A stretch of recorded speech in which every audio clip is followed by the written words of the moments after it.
The Senate confirmation hearing was in 3 days, and Derek still didn't know. I watched him through the French doors of my townhouse in Georgetown, holding court on the patio with his investment banking colleagues. His voice carried through the early October air, that particular tone of condescension he reserved for talking about me when he thought I couldn't hear.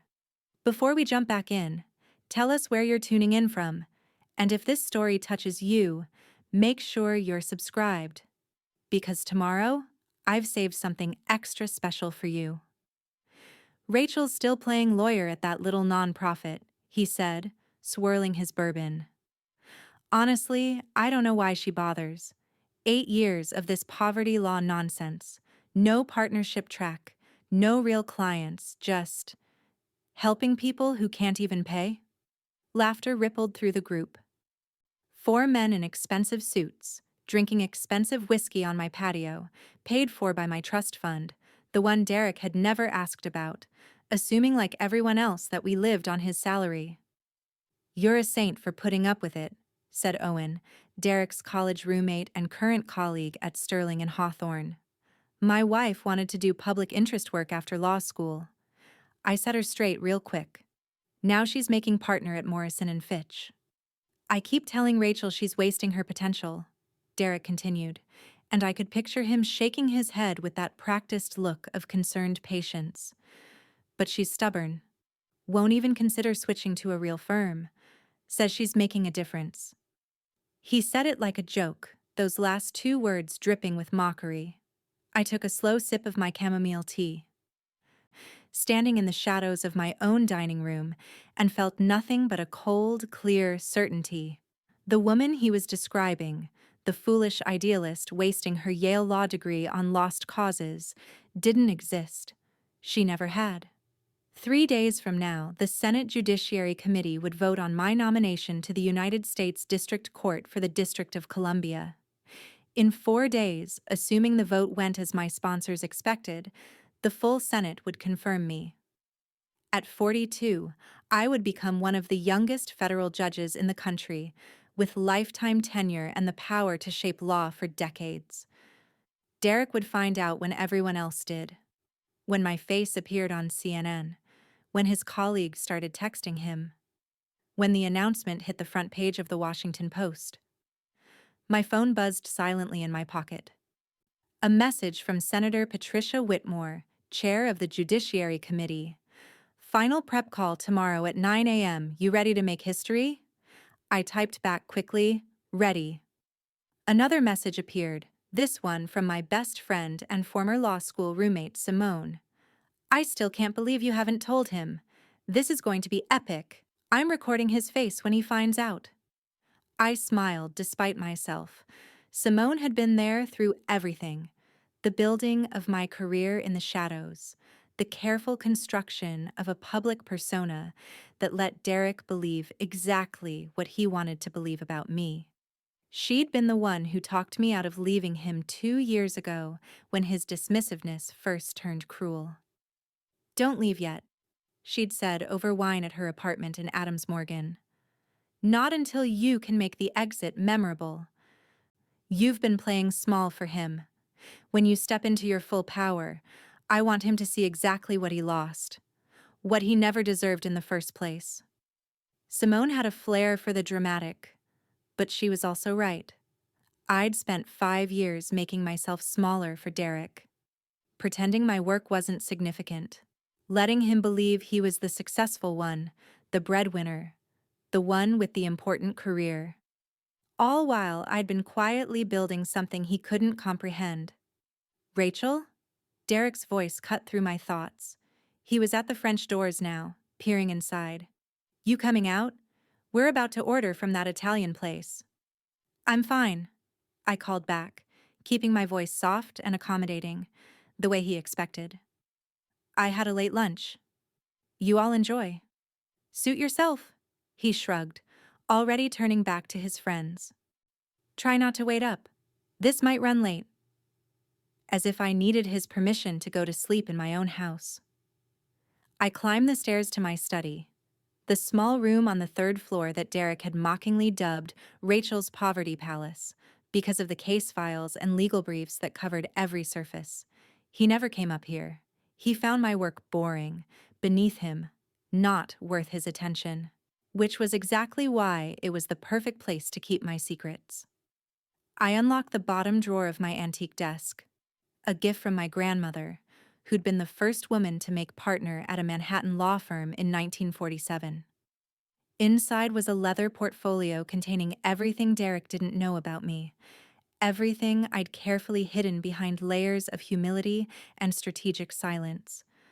The first document was my actual resume, not the modest, single-page version I'd shown Derek when we met at a bar association event 7 years ago, the real one, the one that included 3 Supreme Court clerkships, including 1 year with Justice Elena Keller herself. Derek thought I'd been a junior associate at a small firm during those years. 14 major civil rights victories, including 2 cases that had fundamentally reshaped housing discrimination law in 4 states. Derek thought I mostly filed paperwork and held hands with tenants facing eviction. A MacArthur Fellowship, the so-called Genius Grant, awarded 3 years ago for my innovative litigation strategies. I'd told Derek it was a small grant from a local foundation to fund my nonprofit work. He'd never Googled it. 2 books published by Harvard University Press on constitutional law and judicial activism. Derek thought I was working on a little writing project that would probably never see the light of day. And, most recently, a nomination to the federal bench sponsored by both of Virginia's senators, the state's governor, and personally championed by the president himself after he'd read my brief in Morrison v. Department of Housing and Urban Development. That case alone should have made me famous in legal circles. I'd represented a coalition of housing rights organizations against the federal government, arguing that the disparate impact standard applied to algorithmic lending discrimination. The Supreme Court had ruled in our favor, 6-3. The decision had been front-page news. My name had been in every major newspaper. Derek never noticed. He didn't read Supreme Court decisions. He was too busy with his mergers and acquisitions, his quarterly bonuses, his climbing the ladder at Sterling and Hawthorne. I pulled out another document, my financial disclosure forms for the judicial nomination. They were required by law, a transparent accounting of every asset, every investment, every source of income. Derek was going to have a very interesting time reading them.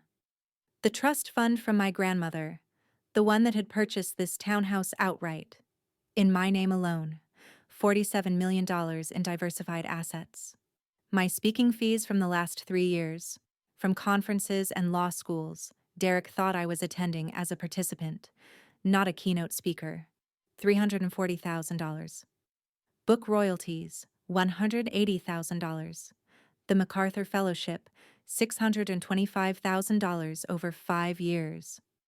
My actual salary from the Civil Rights Advocacy Center, where I was not a junior lawyer but the founding executive director and lead counsel, $185,000 per year. Derek made $320,000 at Sterling and Hawthorne and thought he was supporting us. The beautiful irony was that he'd been living in my house, driving a car I'd bought, taking vacations I'd paid for, all while condescending to me about my little nonprofit job. I heard his laughter again from below, louder now. They'd ordered more drinks. Derek was probably on his 4th bourbon by now, getting more expansive, more generous with his opinions about my failings. My phone rang. Senator Whitmore, not texting this time but calling directly. "Judge Holloway," she said warmly, using the title that would officially be mine in less than a week. "I wanted to give you a heads up. The Post is running a profile on you tomorrow morning. Front page, above the fold. They're calling you the most qualified nominee of the decade." My heart did a small flip. Tomorrow? Preparing and narrating this story took us a lot of time, so if you are enjoying it, like this video, it means a lot to us. Now back to the story. Tomorrow, the White House wanted to build momentum before the hearing. It's a beautiful piece, Rachel. They interviewed everyone. Justice Keller, Professor Weinberg from Yale, even some of your former clients. There's a photograph of you outside the Supreme Court from the Morrison case. You look fierce. Derek doesn't... I started, then stopped. Why was I protecting him? Why did it matter? He doesn't know, Senator Whitmore finished, and I could hear the smile in her voice. She was 73, had served in the Senate for 26 years, and had mentored dozens of young women through the brutal machinery of Washington politics. She'd seen everything. Simone may have mentioned that fact, repeatedly, with glee. I laughed despite myself. She has a gift for meddling. She has a gift for loyalty, Senator Whitmore corrected. And so do I. Which is why I'm telling you this directly. That profile in the Post? It's going to make you a household name by noon tomorrow. Every news outlet in the country is going to pick it up. Your face will be everywhere. So if there's anything you need to arrange before the storm hits, now would be the time. She wasn't just talking about Derek. She was talking about my entire carefully constructed fiction. By tomorrow, everyone would know who I really was. The mask would come off permanently. Thank you, Senator, I said quietly. I appreciate the warning.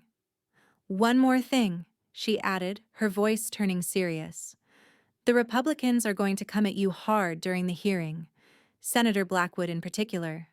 They'll try to paint you as too radical, too activist, too young. They'll twist your victories into overreach. Are you ready for that? I've been preparing for 3 months, I reminded her. Mock hearings, opposition research. I know every case I've ever touched, every brief I've ever filed, every interview I've ever given. They won't find anything that isn't already in the record. Good. Because they're also going to try to make you angry. They'll be condescending, dismissive, paternalistic. They'll interrupt you, talk over you, explain your own cases back to you incorrectly. It's a game, and the goal is to make you lose your temper on camera. I thought about Derek downstairs, about 5 years of practiced patience, of swallowing responses, of staying calm while being underestimated and dismissed. Senator, I said, I've been training for that my entire adult life. She laughed, a sharp bark of approval. That's my girl. See you Thursday. After we hung up, I sat in my study for a long moment, listening to the sounds of Derek's party below. The clink of glasses, the rumble of male laughter, the casual certainty of men who'd never had to prove themselves beyond their credentials and connections. I pulled out a blank legal pad and started writing, not notes for my confirmation hearing, but a timeline, a plan for the next 72 hours. Tomorrow morning, the Post profile appears. Derek sees it, probably at the office. His colleagues see it. The world shifts. Tomorrow afternoon, I would need to be unreachable. At the office, preparing for the hearing. Let him process it alone. Tomorrow evening, come home. Face whatever he'd become in those hours of revelation. Have the conversation that should have happened years ago. Wednesday, final preparation. Move my essential items to Simone's apartment just in case. Thursday, the hearing. Under oath, under scrutiny, under the hot lights of C-SPAN cameras. Show them exactly who I was. Friday, Senate vote, confirmation, transformation from Rachel Holloway, poverty lawyer, to the Honorable Rachel Holloway, United States District Judge. Saturday, Derek moves out, or I do. The details didn't really matter anymore. I was placing the timeline back in the drawer when I heard footsteps on the stairs. Heavy, uneven. Derek had drunk more than I'd realized. Rachel? He was in the doorway of my study now, leaning against the frame. His tie was loosened, his face flushed. What are you doing up here all alone? You're being rude. Working, I said simply, closing the drawer with the portfolio inside. I have a big meeting tomorrow. He snorted. Another fundraiser? Another grant application? God, don't you get tired of begging for money all the time? Something inside me went very still. I looked at him, really looked at him, and tried to remember what I'd seen 7 years ago. He'd been handsome, confident, successful. He'd seemed stable after a string of relationships with brilliant, unstable men who'd fascinated and exhausted me in equal measure. Derek had promised simplicity, partnership, a steady hand. But I'd been looking for the wrong things. Stability wasn't the same as integrity, confidence wasn't the same as respect, and partnership required two people who actually saw each other. I'm not begging for money, I said quietly. I never have been. Right, you're changing the world. He made sarcastic air quotes, nearly losing his balance. One eviction notice at a time, very impressive. Derek, I said, and my voice was different now, clearer, colder, the voice I used in oral arguments before hostile judges. What do you actually know about my work? He blinked, confused by the shift in tone. What? My work? My cases? My career? What do you actually know about any of it? I know you work too hard for too little money at some nonprofit, he said defensively. I know you could be making 3 times your salary at a real firm. I know. What's the name of my organization? Silence. What was the last case I argued? More silence. Who did I clerk for after law school? He shifted uncomfortably. I don't know. Some judge. Why does this matter? You're being weird. I'm being weird, I repeated softly. I've been with you for 7 years. We've been married for 5. And you don't know the name of the organization I founded. You've never asked about a single case I've worked on. You've never once Googled my name to see what I actually do. Rachel, go back to your party, Derek. Your friends are waiting. Are you seriously mad at me right now? For not memorizing the details of your... No, I interrupted, standing up. I was taller than him in my heels, and I saw him register that fact as if for the first time. I'm not mad. I'm just done pretending that you see me, that you've ever seen me. This is about the conversation earlier, he said, his face hardening. You were eavesdropping. That's what this is about. Yes, I said simply. I heard you mock me to your friends. I heard you dismiss my career, my choices, my work. Just like I've heard you do 100 times before, but here's what's different. Tomorrow, you're going to find out who I really am, what I've actually accomplished, and it's going to be humiliating for you. He stared at me, trying to process whether I was serious or having some kind of breakdown. What are you talking about? You'll see, I said. We'll all see. Now please go back downstairs. I have work to do. He left, muttering about stress and PMS and maybe we should see a marriage counselor. The door clicked shut behind him. I sat back down at my desk and pulled out my phone. Opened the draft email I'd been writing for 3 weeks, ever since the nomination had become real. It was addressed to Derek, but I'd never sent it, had never planned to. Some things needed to be said face to face. But I read it now, in the quiet of my study, and let myself feel the truth of every word. Derek. By the time you read this, you'll know who I am.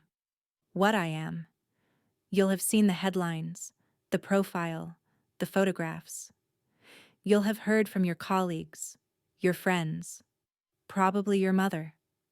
Everyone will have an opinion about how you didn't know, how you didn't see it coming. But here's what I want you to understand. This isn't a surprise. This is the natural result of work I've been doing for 15 years. Every case, every brief, every late night you thought I was wasting my time, I was building something real, something that matters. You couldn't see it because you didn't want to. You wanted a wife who made you feel successful by comparison, who made your achievements seem larger, who would reflect your image of yourself back to you, polished and flattering. I gave you that. For 5 years, I played that role. I made myself smaller. I hid my light. I pretended my work was insignificant so yours could seem important. But I'm done now. Not because I'm angry, though I have every right to be, but because I'm about to step into a position where I can't afford to be anything less than fully myself. Where hiding would be a betrayal not just of me, but of everyone I'll serve. So here's my question for you. When you look back on these 5 years, on all the times you dismissed me and mocked me and treated my work like a hobby, will you see it? Will you understand what you lost? What you threw away because you were too insecure to be married to someone who might outshine you? I hope you do. Not because I want you to suffer, but because understanding is the only path to becoming better. And you could be better, Derek. You could be the man I thought you were when we met.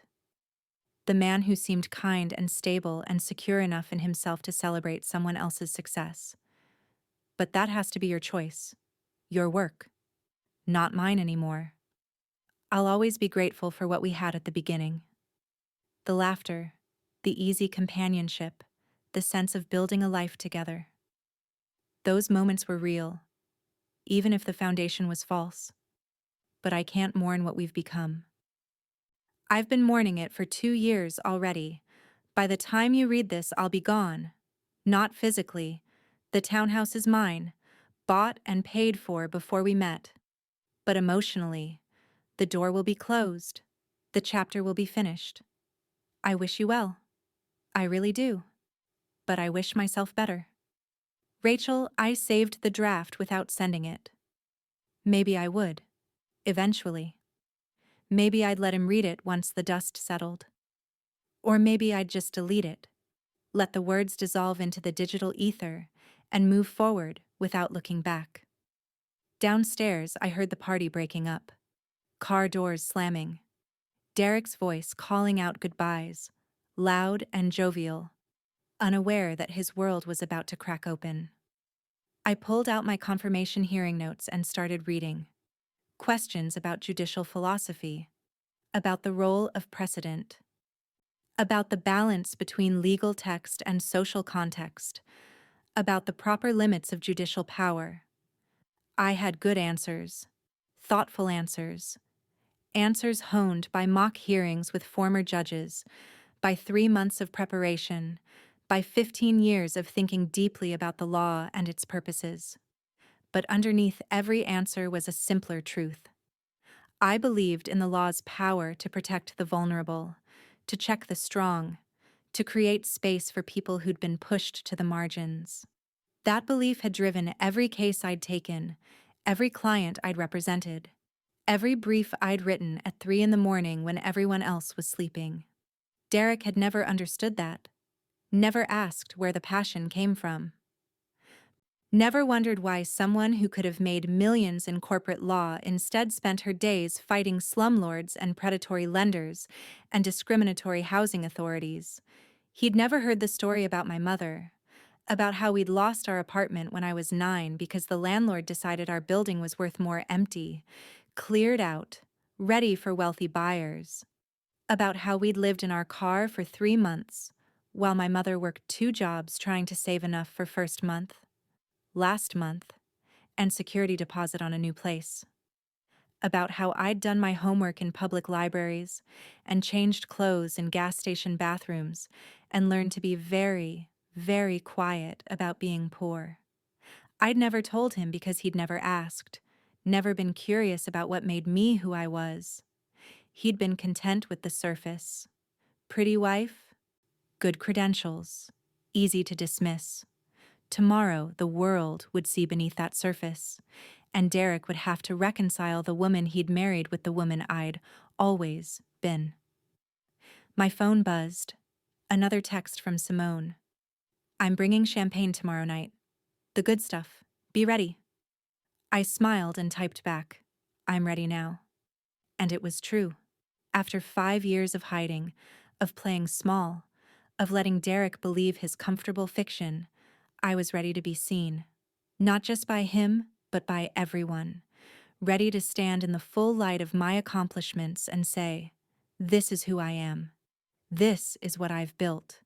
This is what I've earned." The Senate confirmation hearing was in 3 days. The Washington Post profile would drop in 9 hours. Derek's reckoning was coming. But mine had already arrived. I'd been preparing for it my entire life. I looked around my study, at the legal briefs stacked on every surface, the photographs of clients whose cases I'd won, the framed copy of the Supreme Court decision in Morrison, my name right there in the caption. This was my poverty palace, my kingdom, the place where I'd built something that would outlast any marriage, any relationship, any man's opinion of my worth. Tomorrow, Derek would see it. But tonight, it was still mine alone, my secret, my triumph, my becoming. I picked up my confirmation hearing notes and started reading again. The questions were hard, but I was ready. I'd been answering them in one form or another my entire career. What is justice? How do we balance competing rights? When should judges defer to elected branches? And when should they stand as a check against majority power? These weren't abstract questions for me. They were the whole point. The reason I'd gone to law school. The reason I'd turned down six-figure job offers to work for legal aid. The reason I'd spent 15 years building a career that looked insignificant to people like Derek, but had changed thousands of lives. And now, that career was about to become something even larger, more powerful, more consequential. As a federal judge, I would have the authority to interpret law, to protect rights, to push back against injustice with the full weight of Article 3 behind me. Derek thought I'd accomplished nothing. Tomorrow, he'd learn the truth. But more importantly, tomorrow, the world would see what I'd always known, that the measure of a life isn't in the size of the salary or the prestige of the title. It's in the impact, the change. The lives touched and improved and defended. I'd spent 7 years letting Derek believe I was small. Tomorrow I would show him, show everyone, exactly how large I'd become. The night was quiet now. The party was over. Derek was stumbling into our bedroom, probably already half asleep, unaware that this was our last night in the same universe. Tomorrow, we would be living in different realities. He would be the man who'd been too blind to see his wife's greatness. I would be the federal judge who'd hidden in plain sight. I allowed myself one moment of pure, sweet anticipation. Then I went back to my notes, preparing for the performance of my life. 3 days until the hearing. 9 hours until the world shifted. A lifetime of work about to be recognized. I was ready. I woke at 5:47 a.m., 13 minutes before my alarm. The pre-dawn light filtered through the curtains of my study, where I'd fallen asleep on the leather couch around 2 in the morning, still clutching my hearing notes. Derek was snoring in our bedroom down the hall. He'd stumbled in around midnight, too drunk to notice I wasn't beside him. My phone showed 63 notifications. The Washington Post had published early, 4 a.m. instead of the usual 6 a.m. release. They'd wanted it online before the morning news cycle began. I opened the article with trembling hands. The Quiet Revolutionary: How Rachel Holloway Built a Civil Rights Legacy in the Shadows, by Jennifer Martinez and David Chen. The photograph took up half the screen. Me, standing on the Supreme Court steps after the Morrison decision, my hair caught in the wind, my expression fierce and certain. I barely recognized myself, not because the image was unfamiliar, but because I'd forgotten what I looked like when I wasn't performing humility. Washington. When President Katherine Morrison nominates someone to the federal bench, legal scholars pay attention. When she calls that nominee the most brilliant legal mind of her generation, the nation listens. But Rachel Holloway, 42, has spent her entire career ensuring that almost nobody was listening at all. Until now. I scrolled through the article, my heart pounding. They'd interviewed everyone. Justice Elena Keller, who called me the finest clerk I ever had, and I've had 47. Professor Weinberg from Yale, who said I'd written the best student note on constitutional law he'd seen in 30 years of teaching. Maria Santos, a former client, who described how I'd saved her family from homelessness and then continued to fight for tenant protections that would help thousands of others. The article detailed every case, every victory, every innovative legal strategy I'd pioneered. It quoted extensively from my books, which apparently had been on law school syllabi across the country for years. It mentioned the MacArthur Fellowship, the speaking fees, the trust fund I'd never touched. And then, near the end, came the paragraph I'd been dreading. Holloway has been married for 5 years to Derek Whitmore, an investment banker at Sterling and Hawthorne. When asked if her husband would attend the confirmation hearing, Holloway's office declined to comment. Friends described the couple as intensely private, though several sources noted that Whitmore has not been seen at any of Holloway's public events or case arguments. One colleague suggested that Holloway deliberately kept her professional achievements separate from her personal life, though the reasons for this unusual arrangement remain unclear. I closed my eyes. The post had been kind, kinder than they needed to be. They could have made the situation look worse. Could have painted Derek as unsupportive or me as secretive. Instead, they'd simply noted the facts and left readers to draw their own conclusions. My phone rang. Simone, of course. "Have you seen it?" she asked without preamble. "I'm reading it now." "Rachel, oh my God, that photograph. You look like you could topple governments." "It's just a picture," I said, but I was smiling despite the anxiety churning in my stomach. "It's not just a picture, it's the truth. Finally." She paused. "Has Derek seen it yet?" "He's still asleep. Drunk. He doesn't usually check the news until he gets to the office around 8. So you have 2 hours to decide how you want to handle this." I walked to the window of my study, looking out over the quiet Georgetown street. A jogger passed, a dog walker. The world continuing as if nothing had changed, even though everything had. "I'm going to the office," I said. "Let him find out on his own. Let him sit with it. Process it without me there to explain or defend or apologize." "Good," Simone said firmly. "You don't owe him a carefully orchestrated revelation. He had 7 years to ask questions, to be curious, to see you." "Part of me still feels guilty," I admitted. "Like I should have told him. Like hiding this was dishonest." "Rachel Ann Holloway," Simone said, using my full name the way she did when she was about to deliver hard truth. "You did not hide your career. You lived it openly. You went to work every day. You argued cases. You published books. You gave speeches. The information was publicly available. He chose not to look. That's not your dishonesty. It's his willful blindness." She was right. I knew she was right. But years of making myself small didn't evaporate overnight. "I need to go," I said. "Get to the office before the phones start ringing." "I'm coming over tonight," she said, with champagne and Thai food and a willingness to help you pack his stuff if it comes to that.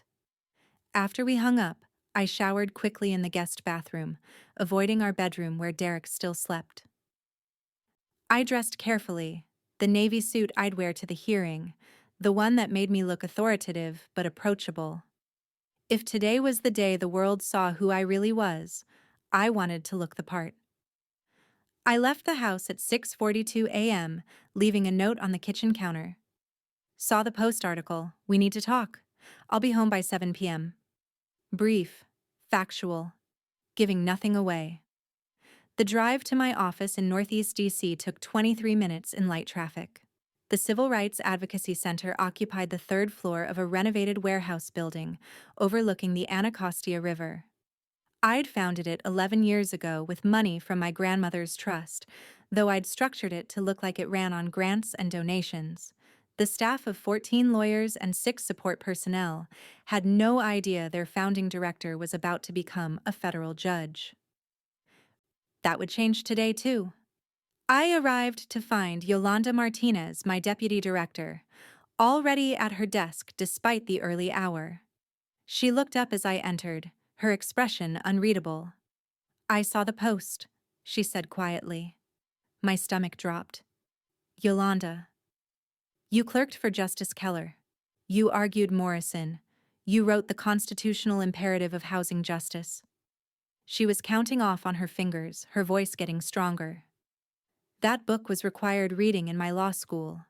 I wrote my thesis on Chapter 7, on your framework for disparate impact analysis."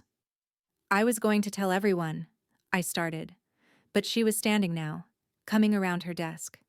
"Rachel, do you have any idea?" She stopped, her eyes bright. "That book changed my life, made me want to do this work. I applied here because of the Morrison case. Because whoever had that kind of brilliance and dedication was someone I wanted to learn from.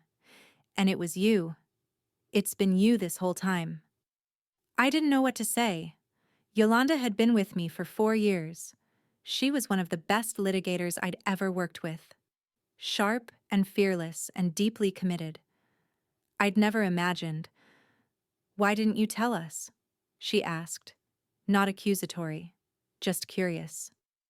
"Because I wanted this place to be about the work, not about me," I said. "I wanted us to build something based on results, not reputation. And because—" I hesitated. "Because I spent a lot of years being told I was too ambitious, too intense, too much. I thought if I just focused on the work and stayed out of the spotlight, I could avoid all that. And then, you got nominated to the federal bench," Yolanda said, smiling now. "Kind of hard to avoid the spotlight there." Apparently, the rest of the staff started arriving around 7:30.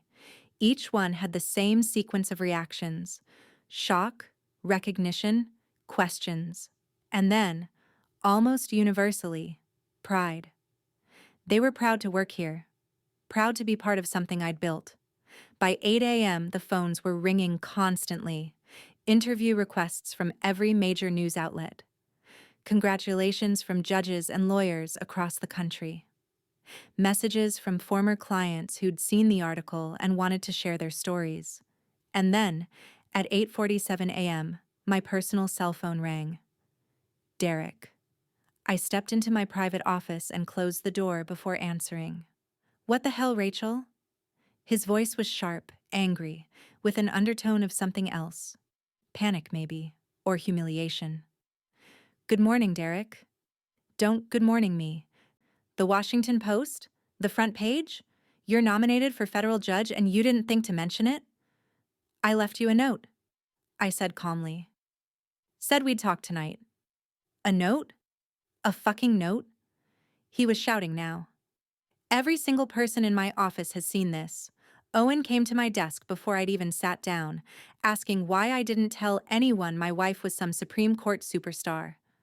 My boss called me into his office wanting to know if this was going to be a distraction. "Do you have any idea how humiliating this is?" "Humiliating," I repeated softly. "You're humiliated." "Yes. Rachel, this makes me look like an idiot. Like I had no idea who I was married to." "You didn't," I said, and my voice was colder now. "You didn't have any idea who you were married to because you never bothered to find out. You never asked about my cases. Never read anything I wrote. Never showed up to a single argument or speech or event. You were content to believe I was wasting my time at a little nonprofit. So that's what you saw."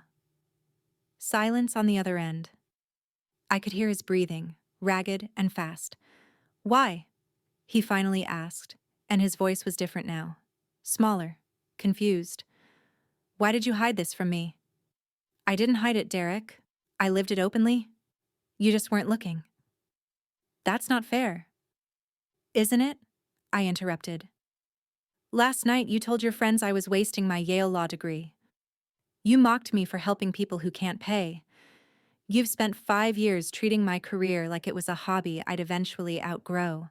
So tell me, if I'd told you about the clerkships, the MacArthur Fellowship, the Supreme Court cases, would you have believed me? Or would you have found a way to diminish those too? I'm your husband, he said, and there was something almost plaintive in his voice now. You're supposed to share things like this with me. Marriage is supposed to be a partnership, I said. Partners are curious about each other. They pay attention. They show up. You've done none of those things. So what, you just decided to embarrass me publicly? To humiliate me in front of everyone I know? This isn't about you, Derek. And that was the truth, I realized. It really wasn't. This is about me finally stepping into my full career. Finally being recognized for work I've been doing for 15 years. The fact that it surprises you, embarrasses you, makes you uncomfortable. That's not my responsibility. I can't believe you're saying this. After everything I've done for you. What have you done for me? I asked, genuinely curious. Specifically, what have you done? I've supported you, encouraged you to keep trying even when you kept getting rejected. I never got rejected, Derek. I built exactly the career I wanted. The only thing I compromised was how much of it I let you see. Another long silence. Then, are you leaving me? The question hung in the air between us. I thought about all the possible answers. The kind deflection, the ambiguous maybe, the reassurance that we could work through this. But I was done with performance, done with making myself smaller to make him comfortable. Yes, I said, not because of the judgeship, though that's certainly a catalyst, but because you've never seen me, Derek. Not really, and I'm about to become very, very visible. I can't do that while staying married to someone who wants me to be invisible. Rachel, his voice cracked. Don't do this. Not now. Not like this. Can't we at least talk about it in person? We'll talk tonight, I said. But the decision is made. I'll be home by 7. We can discuss logistics then. I hung up before he could respond. My hands were shaking, but underneath the trembling was something else. Relief. The weight of 5 years of pretending, of hiding, of performing a version of myself that didn't threaten his ego, it was lifting. Yolanda knocked on my door. Senator Whitmore is on line 3. She says it's urgent. I picked up. Senator. Judge Holloway, she said, and I could hear the smile in her voice. Have you seen the news coverage? Some of it. CNN is running your story every half hour. MSNBC wants you for an interview tomorrow. The Times is doing a follow-up profile for the Sunday magazine. Rachel, you're everywhere, and the response is overwhelmingly positive. Even the Republicans are struggling to find angles of attack because your record is so damn impressive. That's good, I said, trying to match her enthusiasm. You sound distracted. Is everything all right? Just a difficult personal call, I admitted. She was quiet for a moment. Your husband. Ex-husband soon. Ah. Another pause. For what it's worth, I think you're handling this exactly right. Rip off the bandage. Don't drag it out. You have a confirmation hearing in 2 days and you need to be fully present, fully focused. Can't do that if you're managing someone else's ego. That's what Simone says. Simone is a smart woman. Listen to her. And listen to me. You've earned this, Rachel. Every bit of it. Don't let anyone make you feel guilty for stepping into your power. After we hung up, I spent the rest of the morning doing phone interviews and reviewing my hearing preparation. At noon, Yolanda ordered in lunch for the entire staff, and we sat around the conference table eating sandwiches while people peppered me with questions. What was it like clerking for Justice Keller? Is it true you turned down jobs at 3 different Supreme Court practices? When did you know you wanted to be a judge? I answered honestly, amazed at how good it felt to talk openly about my career. No more downplaying, no more strategic humility. Just the truth. I'd worked hard, made sacrifices, built something meaningful, and now I was being recognized for it. Around 3 p.m., my phone buzzed with a text from Derek. I need to know if I should look for a new place to live.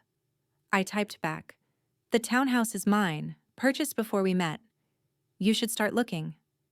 His response came immediately. So that's it? 5 years of marriage and you're just done? I stared at the message for a long moment before responding. I've been done for 2 years, Derek. I just didn't know it until I stopped pretending. No response. At 6 p.m., I finally left the office. Yolanda walked me to my car. For what it's worth, she said, I think you're going to be an incredible judge, the kind who changes lives, who remembers that behind every case is a real person, a real family, real consequences. That's the plan, I said. And Rachel? She touched my arm lightly. Thank you for building this place. For giving people like me a chance to do work that matters. I know the next few days are going to be intense, but I want you to know, we've got your back. Whatever you need. I drove home through rush hour traffic, practicing what I would say to Derek. How to be firm, but not cruel. Clear, but not cold. The end of a marriage deserved some dignity, even if the marriage itself had been built on a foundation of mutual misunderstanding. But when I walked into the townhouse at 7:03 p.m., I found Derek already packing. He was in our bedroom, throwing clothes into a suitcase with angry, jerky movements. His face was red, his eyes swollen. He'd been crying. Derek, don't, he said without looking at me. Just don't. I don't want to hear about how this is all my fault, how I should have paid more attention, how I should have been more curious. I get it, okay? I'm the asshole who didn't appreciate his genius wife. I wasn't going to say that. Weren't you?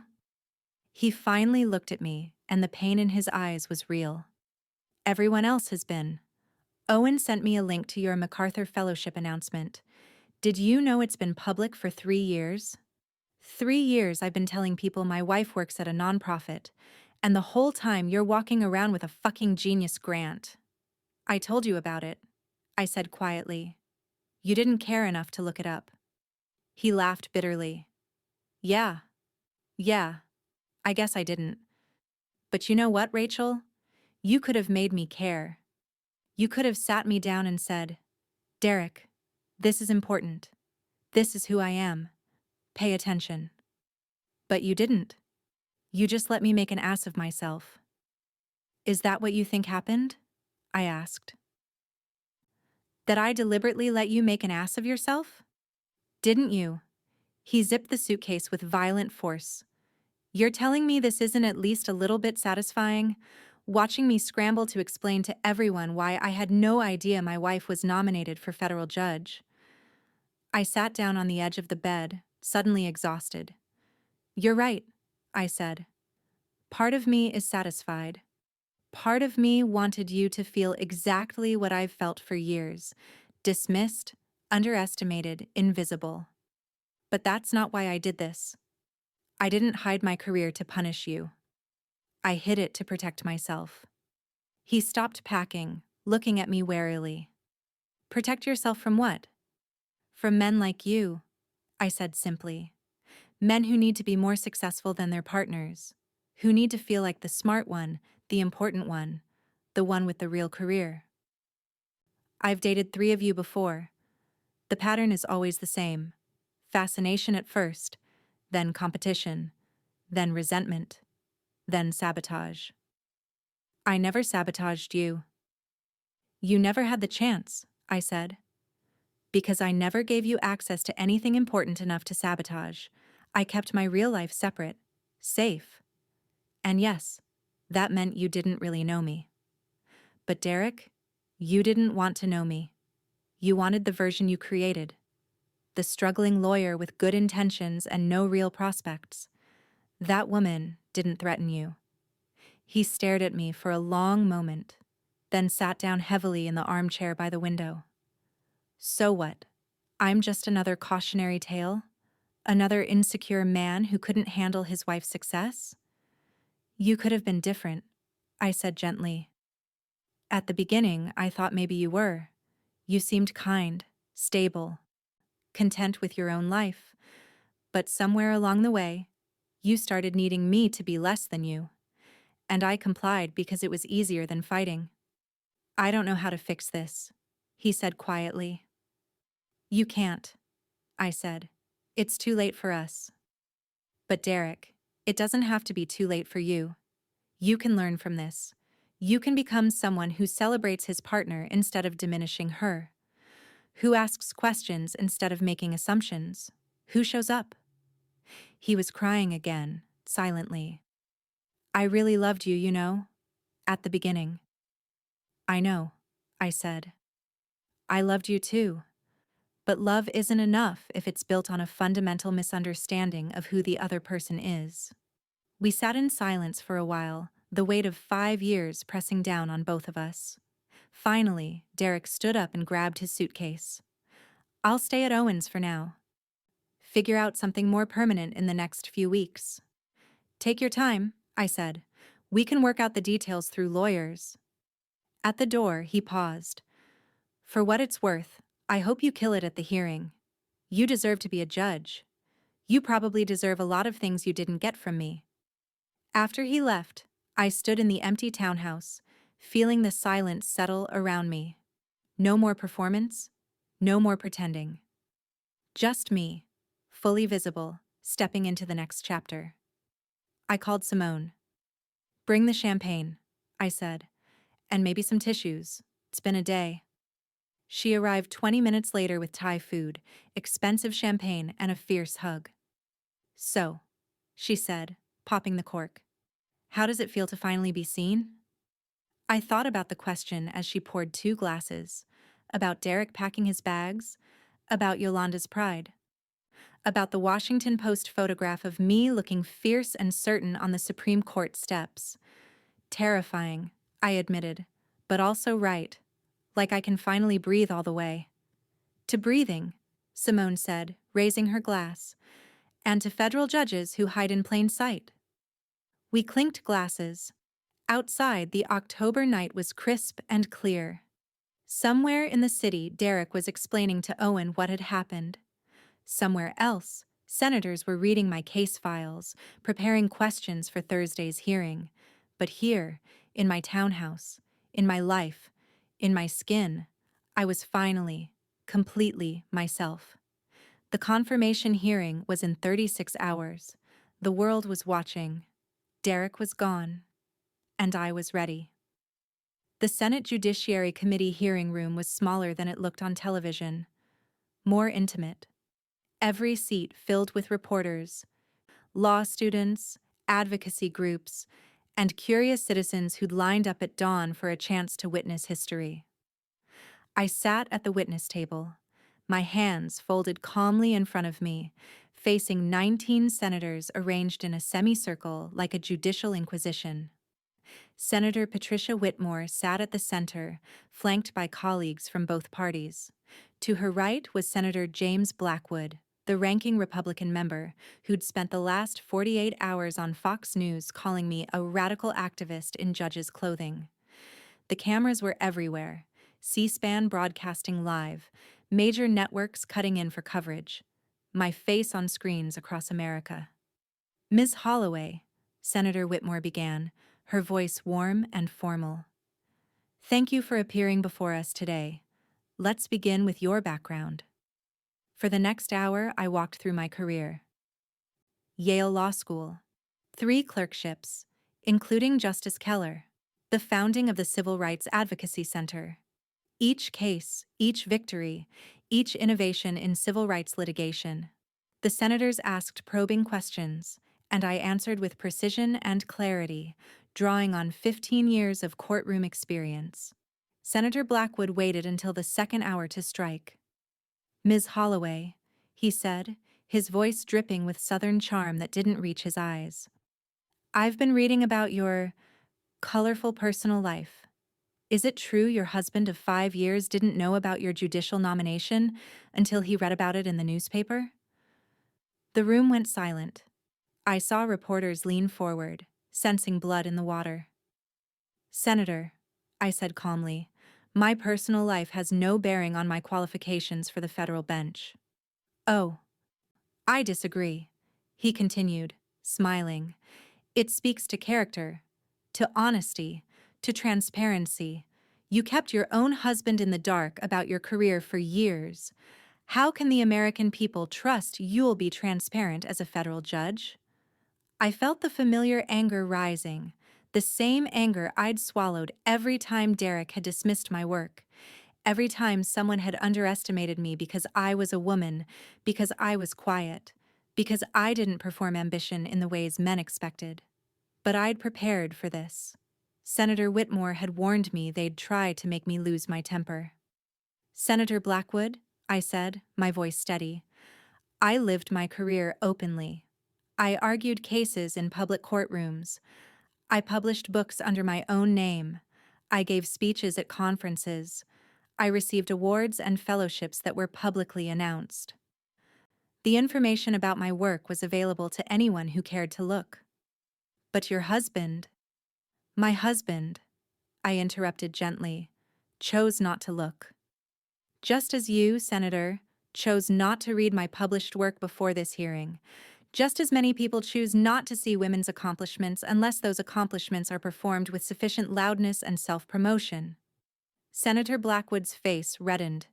"Now see here." "I'm not finished, Senator." My voice was still calm, but there was steel in it now.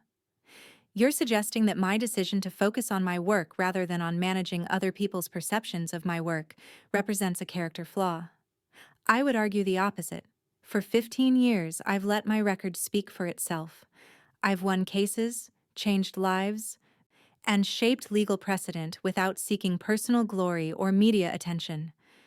If that's a disqualification for the federal bench, then I suspect you'd have to disqualify most of the finest judges in American history."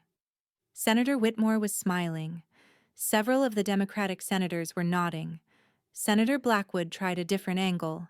"Let's talk about the Morrison case. You argued that algorithmic lending discrimination violated the Fair Housing Act. Isn't that an activist interpretation? Aren't you trying to expand the law beyond what Congress intended?" "No, Senator," I said. "I was applying existing law to new circumstances. The Fair Housing Act prohibits discrimination in lending. Algorithms are tools used in lending. If those tools produce discriminatory outcomes, they violate the Act." The Supreme Court agreed, 6-3. A divided court. A decisive majority, Senator. And if I may, the dissent didn't dispute my legal reasoning. They disputed the policy implications. That's not my concern as a jurist. My concern is applying the law as written to the facts as they exist. We went back and forth for another 30 minutes. Senator Blackwood tried to paint me as too young, too inexperienced, too radical. I countered each attack with facts, with precedent, with the kind of patient, thorough legal analysis that had won me 14 major cases. Finally, Senator Whitmore called for a recess. As I stood, I caught sight of the gallery. Simone was there, beaming, Yolanda and half my staff. Former clients I'd represented, Professor Weinberg from Yale, and in the back row, looking smaller than I'd ever seen him, was Derek. He'd come. During the break, I found him in the hallway. He was standing alone, hands in his pockets, looking lost. "You came," I said. "I watched it on TV for the first hour," he said quietly. "Couldn't stay away after that. Rachel, He stopped, struggling for words. "I've never seen you like that. So confident. So powerful." "That's who I've always been," I said. "You just never looked." "I know." He met my eyes. I watched you take apart Senator Blackwood with such grace and precision, and all I could think was, how did I miss this?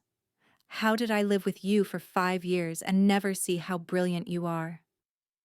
Because I let you miss it, I admitted. Because it was easier than fighting, easier than risking another relationship where my success became a problem. I'm sorry, he said, and his voice cracked. I'm so sorry, Rachel. For all of it. For every dismissive comment, every time I made you feel small, every opportunity I had to support you and chose mockery instead. I know you are, I said, and I forgive you, but Derek, that doesn't change anything. We're still done. I know. He nodded slowly. I just wanted you to know I'm proud of you, even if I have no right to be, even if I did everything possible to make you feel like your work didn't matter. Watching you up there, seeing you shine like that, I'm proud. And I'm sorry I never gave you a reason to show me that side of yourself. You could have been that person, I said. The one who celebrated me instead of diminishing me. But that takes work, Derek. Self-examination. A willingness to confront your own insecurities. I'm starting that work, he said. I found a therapist. Started asking myself some hard questions about why I needed you to be less than me, why your success felt like my failure. That's good, I said sincerely. That's really good. Not for us. We're past that. But for you. For whoever comes next. Senator Whitmore appeared at my elbow. We're resuming in 5 minutes, Judge Holloway. Derek smiled slightly at the title. Go, he said. Go be magnificent. The afternoon session was easier. The Democratic senators asked softball questions about my judicial philosophy, my approach to precedent, my views on access to justice. The Republicans tried a few more attacks, but Senator Blackwood had lost his appetite for confrontation after the morning's exchange. At 4:30 p.m., Senator Whitmore gavelled the hearing to a close. The committee will vote tomorrow morning at 10 a.m., she announced. This hearing is adjourned. The gallery erupted in applause. Simone was crying. Yolanda was on her phone, probably texting the entire staff. Former clients were cheering. I'd done it. I'd sat before the Senate Judiciary Committee and defended my record, my career, my choices. I'd been tested, and I'd passed. The next morning, the committee voted 11-8 to recommend my confirmation. That afternoon, the full Senate voted 54-46 to confirm me as a United States District Judge. I was sworn in on a Friday afternoon in a small ceremony at the courthouse.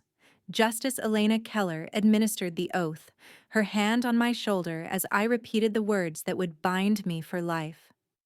I, Rachel Ann Holloway, do solemnly swear that I will administer justice without respect to persons, and do equal right to the poor and to the rich, and that I will faithfully and impartially discharge and perform all the duties incumbent upon me as United States District Judge under the Constitution and laws of the United States. So help me God. Congratulations, Judge Holloway, Justice Keller said, her eyes bright with pride. You earned this. The reception afterward was small, just close friends, staff from the Civil Rights Advocacy Center, a few fellow judges. Simone gave a toast that made everyone laugh and cry. Yolanda presented me with a gift from the entire staff, a leather-bound journal with the Honorable Rachel Holloway embossed on the cover. For your first opinions, she said, may they be as brilliant as everything else you've written.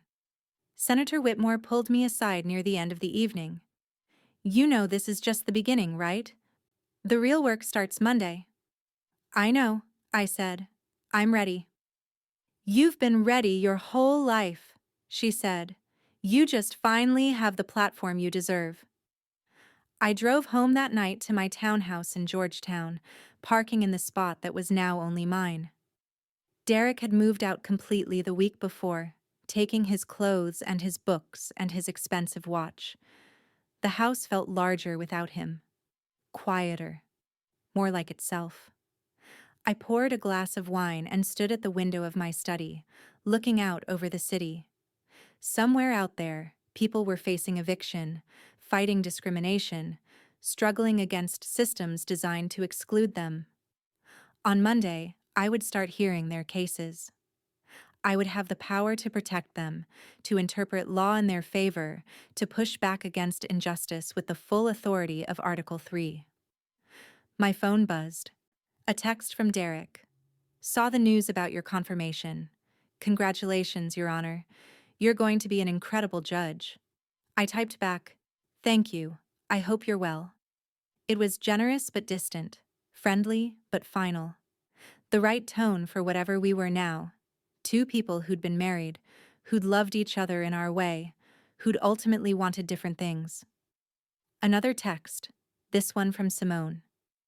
First case Monday at 9 a.m. I'll be in the gallery watching you make history. Again. I smiled and responded, it's just a motion hearing. Her reply came instantly. There's no such thing as just anything anymore. You're a federal judge. Everything you do matters now. She was right. The mask was off permanently. The hiding was over. For better or worse, I would spend the rest of my career in full view, my decisions public, my reasoning scrutinized, my impact measured and debated. It was terrifying. It was exhilarating. It was exactly what I'd been preparing for my entire life. I opened my laptop and pulled up the docket for Monday's cases. 6 motion hearings, including a housing discrimination case that looked remarkably similar to the ones I'd argued as a lawyer. Now I would be deciding it from the bench. The irony wasn't lost on me. I'd spent 15 years fighting for tenants, for the excluded, for people the system was designed to overlook. Now I was the system. Now I had to ensure that the power I'd fought against would be wielded justly. I worked until midnight, reading briefs and case law, preparing for my first day. When I finally closed my laptop, I felt a deep sense of rightness settling over me. This was who I was supposed to be. This was where all those years of work had been leading. Derek had said I'd never accomplish anything real, that my poverty law work was a waste of my potential, that I should aim for something more prestigious, more lucrative, more impressive. But here was the truth he'd never understood. I had always been aiming for something impressive. I'd been building toward this moment, this title, this power, this platform, since the day my mother and I had slept in our car because a landlord cared more about profit than about people. Every case I'd won, every client I'd represented, every brief I'd written at 3 a.m, every speech I'd given, every book I'd published, it had all been preparation, all been building toward the moment when I would have the authority to shape law itself, and now I had it. I walked to my bedroom now, not ours, and caught sight of myself in the mirror. I looked different, not physically, but in expression, in posture, in the set of my jaw, and the directness of my gaze. I looked like someone who'd stopped apologizing for taking up space, someone who'd stopped performing humility to make others comfortable, someone who'd finally, completely stepped into her full power. Your Honor, I said to my reflection, testing the title, Judge Holloway. It fit. It had always fit. I just needed to give myself permission to wear it. On Monday morning, I would put on my robes and take my seat on the bench. I would hear arguments and consider evidence, and make decisions that would affect real lives. I would do the work I'd been preparing for since I was 9 years old, and learned that justice wasn't automatic. It had to be fought for, defended, insisted upon. Derek would read about my decisions in the newspaper. He would see my name in case law. He would watch me shape legal precedent and wonder how he'd ever convinced himself I was accomplishing nothing. But by then, his opinion wouldn't matter.